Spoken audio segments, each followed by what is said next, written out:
ఈరోజు బిర్యానీలోకి లేదంటే పులావ్లోకి తినే గ్రేవీ అయితే చూపిస్తాను. చాలా టేస్టీగా ఉంటుంది. డెఫినెట్గా వీడియో మొత్తం చూసి మీరు కూడా ట్రై చేయండి. మరి ఎలా చేసుకోవాలో చూసేద్దాం. ఫస్ట్ అయితే ఒక గ్రైండర్ జార్ తీసుకొని ఇందులో ఒక స్పూను ధనియాలు, మీకు స్పూన్ చూపిస్తున్నాను చూడండి, కొంచెం పెద్ద స్పూను, ఈ స్పూన్తో ఒక స్పూన్ ధనియాలు, అలాగే ఒక చిన్న స్పూన్తో జీలకర్ర, అలాగే ఒక స్పూను మిరియాలు, అలాగే ఒక చిన్న దాల్చిన చెక్క, ఒక 4 లవంగాలు, ఒక ఎలాచి,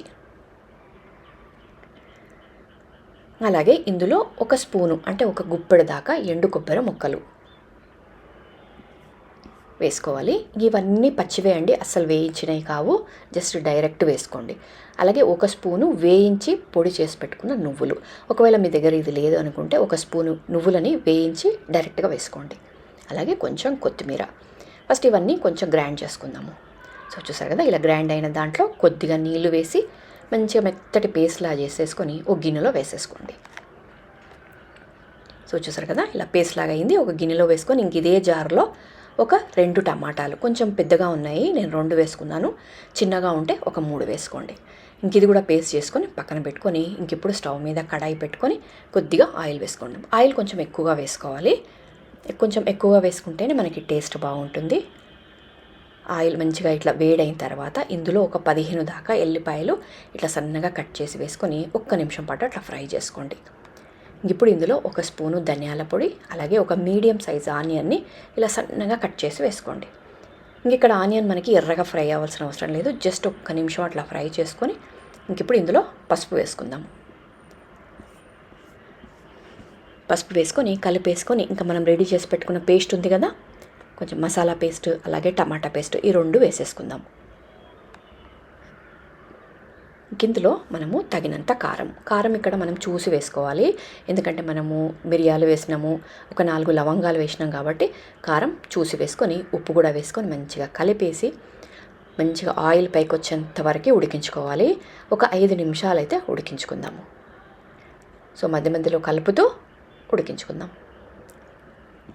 సో చూసారు కదా, ఒక 5 నిమిషాలు అయ్యింది, మనకి కొంచెం ఆయిల్ పైకి వచ్చింది. ఇంకా ఒక 3 నిమిషాలు అట్లా ఉడికించుకోవాలి. ఎందుకు అనేది నేను మీకు 3 నిమిషాల తర్వాత చెప్తాను. సో చూసారు కదా, సో ఇలా ఉడికింది. ఇంకా ఒక 2-3 నిమిషాలు ఉడికించుకుందాం మూత పెట్టి. సో ఇట్లా 3 నిమిషాలు అయింది. ఇప్పుడు చూడండి మసాలా మనకి ఎలా అయిందో, మంచి ముద్దలాగా అయింది. ఇలా ఉడికితే మనకి గ్రేవీ అనేది పర్ఫెక్ట్ టేస్ట్ ఉంటుంది. అలాగే ఒక 5 రోజుల వరకైనా ఈ గ్రేవీ పాడవకుండా అలాగే ఉంటుంది. ఇలా మంచిగా ఉడికించుకోవాలి.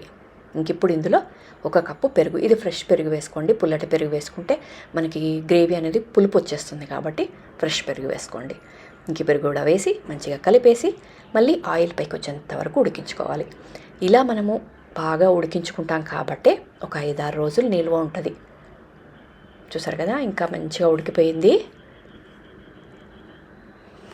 ఇంక ఈ విధంగా ఉడికింది కాబట్టి ఈ గ్రేవీ టేస్ట్ సూపర్గా ఉంటుంది. డెఫినెట్గా ట్రై చేయండి.